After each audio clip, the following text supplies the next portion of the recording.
No, at 6, if the pandemic has turned you into a do-it-yourselfer, you're not alone. Yeah, that's right. Many people have home projects going on right now, but when it comes to maintenance on your pool, I-Team investigator Jackie Calloway finds out you may want to leave that to the pros.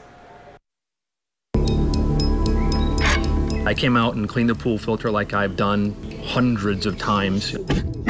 Bel Air Bluffs homeowner David Shimkus had just finished cleaning this pool filter.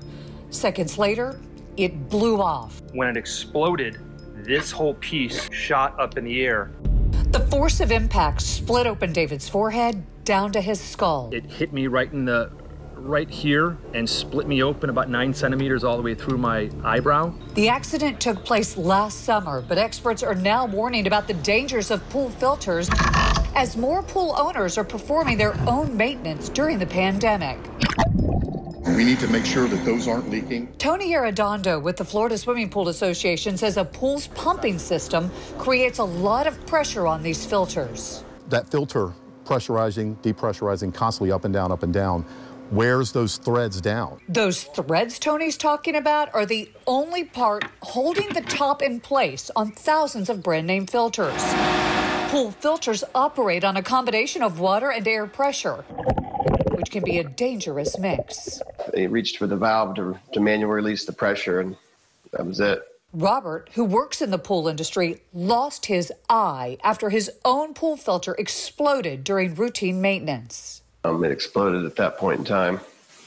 So my hand recoiled into my face and the damage was done. He says all 4 of his then young children witnessed the accident. I get emotional right now thinking about it. But it was tough. It was tough. Hey guys, could I maybe sing? In David's case, his daughter Brooke unwittingly recorded the sound of the explosion and her dad's screams.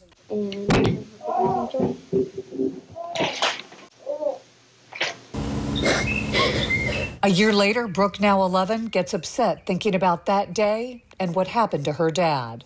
This shouldn't be happening to people, and that I had to go through this, and it was one of the worst experiences ever. We pulled federal data and found half a dozen other pool filter explosions since 2015. One of them was David's, but many cases, like Robert's, go unreported. We've seen it land in trees, blow up parts of houses on the roofs, and cause really serious catastrophic damage to clients. Attorneys Anthony Label and Oliver Vallejo settled Robert's case. They say they filed lawsuits on behalf of 5 other pool filter explosion victims from several different manufacturers. I've had clients who have had their skulls crushed. And Vallejo says it happens most often in filter systems that are secured by a single clamp. All those cases involved an explosion where the lid blew off the base. The industry calls it sudden separation, but it's an explosion. David never filed a lawsuit in his case, but he replaced his old filter with a safer design, and he still deals with daily pain from his head injury. Filters are dangerous. It doesn't matter what kind of filter you have, they're under pressure, and never put your head above a filter.